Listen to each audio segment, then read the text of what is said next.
Прывітанне, сябры! Працягваем чытаць казкі Алены Масла. Наступная казка «Пых і пух». Надышла зіма. Нізка над зямлёй паплылі хмары. Яны сыпалі снегам на палі, лясы, укрывалі іх белымі пярынамі. Кожная хмара ткала свой дыван. Адзін да аднаго клаліся яны на зямлю высокімі сумётамі. Ратавалі ад марозаў карэньчыкі кветак і траў, заснуўшых пад зямлёй да наступнай вясны. Хмары шчыравалі, аздабляючы белыя палотны ўзорамі са сняжынак. На адным дыване красавалі кветкі, на другім сняжынкі снаваліся ў стужку ракі, на трэцім ткаўся лес. Хмары нібы пераказвалі тое, што бачылі, вандруючы па свеце. Сярод сталых хмар былі дзве маладзенькія.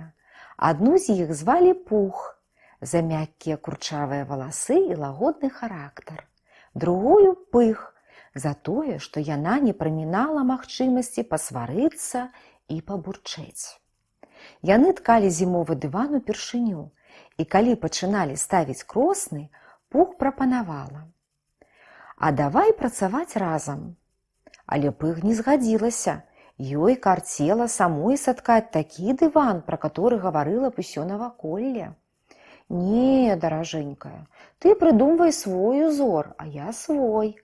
Пых адцягнула за свае кросны ад сяброўчыных і пачала ткаць вясёлку. Да вечара завіхалася хмарка, а калі сонейка пашло на спачын, рушыла паглядзець, чым займалася прыяцелька. Як жа здзівілася хмарка, убачыўшы вясёлку і на яе палатне. «Ты!» – закрычала Пых, – «падгледзела мой узор!» «І не думала!» – апраўдвалася Пух. «Проста мне ўспомніўся той дзень, калі мы гасцявалі ў вясёлкі».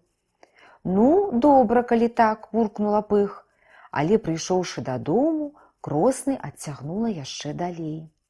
З таго часу страціла Пых спакой. Гляне на сяброўчыны кросны, а там якраз тое, што надумалася рабіць яна. Сварыцца хмарка, крыўдуе і не разумее, што летам яны разам вандравалі, і вось цяпер не могуць ніяк іх успаміны разбегчыся размінуцца. Пачне Пых ткаць жураўліны клін, што ляціць у вырай, і на дыване Пух птушкі крыламі махаюць. Пых злуецца, патрабуе, каб Пух зняла свае кросны. Нарэшце лагодны Пух усё гэта абрыдла. «Не хочаш працаваць?» – сказала яна. «Не замінай мне. А надумаеш вярнуцца? Калі ласка, разам пачнём зоркі і месяц маладзічок ткаць». Пых не была гультайкай. Сяброўкі памірыліся і шчыра ўзяліся за работу. Крыштальнымі зоркамі ззялі на дыване сняжынкі. Суседкі хмары заглядывалі да іх, дзівіліся і хвалілі. «Які цудоўны ўзор! Хто прыдумаў яго?» Шчаслівая Пух усміхалася, а Пых дзьмулася крыўдліва. «Гэта ж Пух прыдумала малюнак. Я толькі дапамагала гэтай ганарліўцы. Цяпер усе будуць гаварыць, што я няўмека, ні на што не здатная. Вось вазьму і перацягну дыван на свае кросны». І Пых пачала хітрыць. «Ой, нешта галава разбалелася. Пух, даражэнькая, папрасі у доктаркі лекаў». Занепакоеная Пух адразу ж выбралася ў дарогу. Толькі яна адплыла, як Пых пачала тузаць дыван, каб сцягнуць яго з кроснаў. А дыван выткаўся вялікі, цяжкі, адной не пад сілу здужаць яго. Раз, другі тузанула хмарка за край, і малюнак парушыўся. Сняжынкі пасыпаліся долу, а месяц маладзічок стаў абломкам. «Што ж я нарабіла?» – спалохалася Пых. Яна лавіла сняжынкі, спяшалася прыладзіць іх на ранейшае месца, але дарма. І яна заплакала. Як апраўдацца? Што сказаць? Пух тым часам вярнулася ад доктаркі, убачыла заплаканую сяброўку і пачала суцяшаць.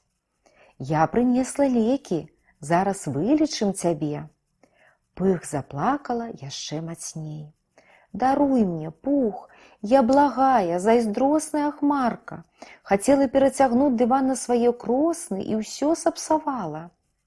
Не плач, Пых, давай лепш справай займацца, а не тое засмяюць нас суседзі. І хмаркі зноў селі за кросны.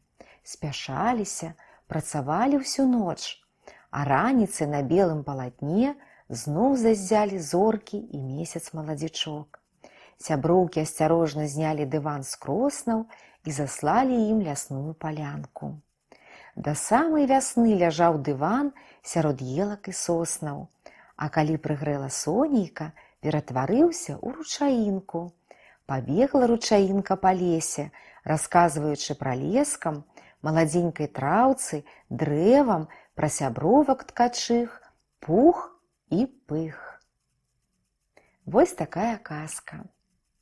Да сустрэчы, сябры. Працяг будзе. Поспехаў вам!